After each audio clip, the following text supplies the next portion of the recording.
One of the most interesting facts about the Biden administration is that whatever cognitive problems President Biden may have, they are so overshadowed by the problems that Kamala Harris has. AI is kind of a fancy thing. It's, first of all, it's 2 letters. We have a vice president who seems untrainable. I mean, her staff and the president have been working on her now for 2.5 years. They have tried to get her up to a point where she can make a public presentation without sounding like she's goofy. They've tried to work on her laugh, which does sound goofy. And she just can't quite put it all together. And I don't actually know why. I mean, you have to assume that somebody who has been an attorney, who has been the Attorney General of California, who's been the United States Senator from California, and who now has been vice president for 2.5 years, that she has something going for her, and she must have some basic capabilities. But when she gets in public, I don't know if she freezes up mentally or what happens to her. But when she gets in public, she just says things that are weird. She laughs inappropriately at the strangest times. And it's almost like she doesn't do her homework. It comes in the morning. Or if she does do her homework, it doesn't stick.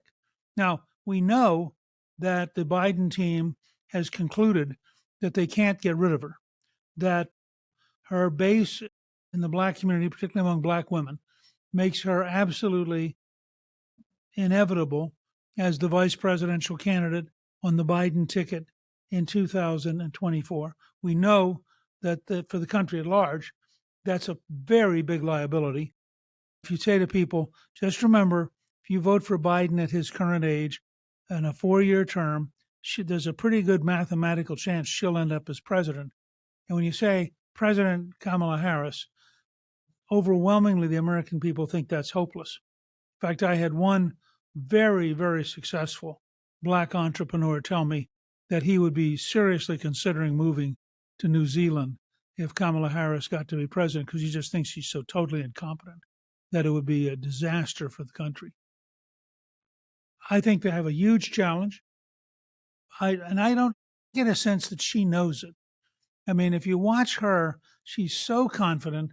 She grew up in the San Francisco Mafia. She was taken care of from college on. And I just get this sense that she feels entitled and that, there's nothing you can do about it. And therefore, she fully expects everything to work out because, after all, she's a princess and princesses get taken care of. In fact, of course, politics is not a game for princesses. Maybe in Great Britain, where it's hereditary.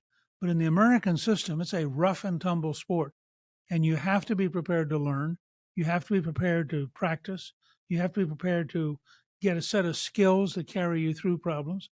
We have no evidence in the last 2.5 years that as vice president, she's exhibited any of those capabilities. So I think she's a huge liability. And I think that we should realize that the country will figure this out. We don't have to attack her. We just have to let her be her in public, and the country will draw its own conclusions.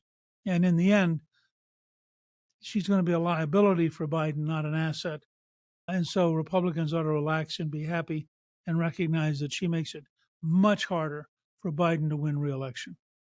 My new book, March to the Majority, is now a bestseller, and it's available at Amazon, at Barnes & Noble, and at bookstores everywhere.